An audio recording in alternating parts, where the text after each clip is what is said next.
The image of the apprentice tends to lie at two ends of the spectrum, Alan Sugar's Chosen Few or Joe Gargery's Dickensian blacksmith. But the government's encouraging us to believe that apprenticeships can be a bona fide route to a prosperous career that could offer a credible and cheaper alternative to university. Will we as a country ever buy into that? Here's Allegra Stratton. The world of work and the choices we make to get there. It's a thorny and emotive set of decisions. Difficult decisions crystallised by a civil servant recently speaking to Newsnight. How would a Prime Minister react if their son or daughter turned around to them and said that instead of going to university, they wanted to be an apprentice? What would our Prime Minister, imaginary or otherwise, say? Right now, the Mandarin predicts their face would fall. Out by Heathrow, their attitude at British Airways has already changed. For the first time in this country, they're training up management apprentices.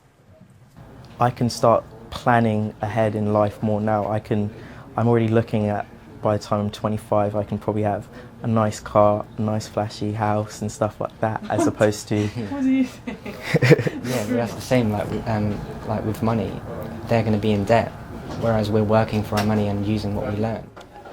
The Business Secretary, Vince Cable, thinks our chaps, Cordell and Tim, have got the right idea.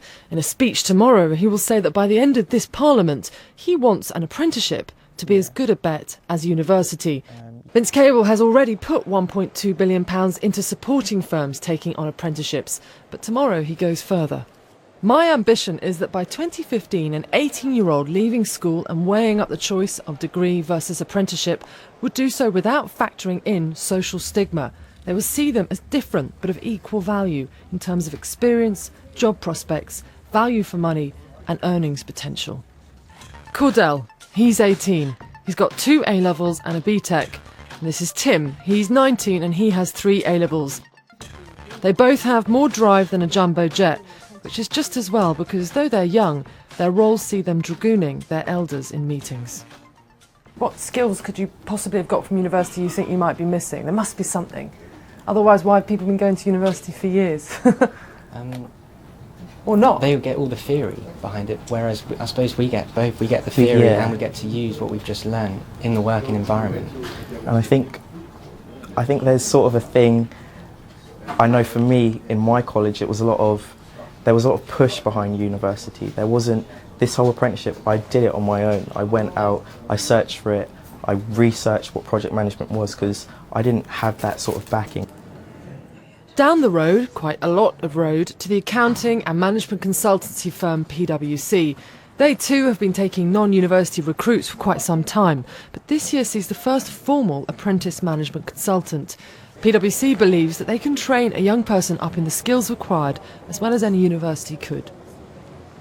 Christy has 3 A-levels, including an A-star in English literature.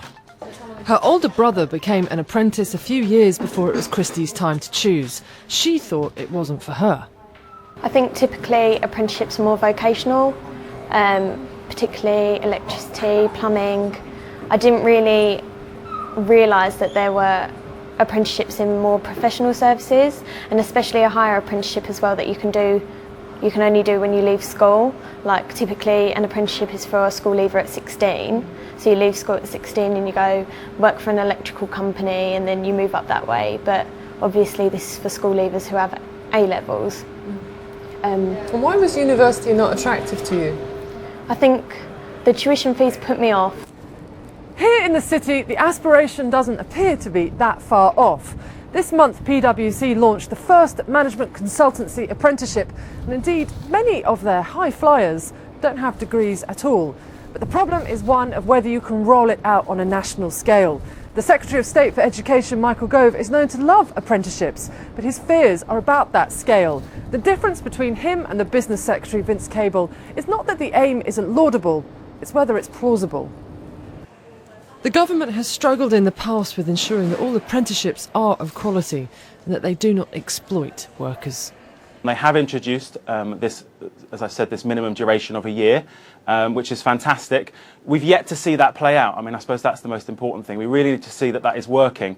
As I say, it's really important that it's real work, that we have employed people doing apprentices, and I think it was a big surprise for many that some aren't employed. But that's the most important thing, that it is about work as well as training, and we really hope that that's where we're going with this.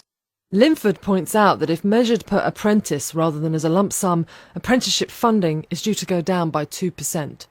Recently, Parliament's Business Select Committee said that it could not ignore the perception that quality may have been damaged and that there must not be a trade-off between numbers, quality and brand.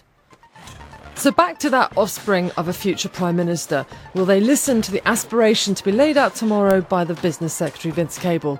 The demand for apprenticeships is certainly there already. The government still has to work out how to meet that demand.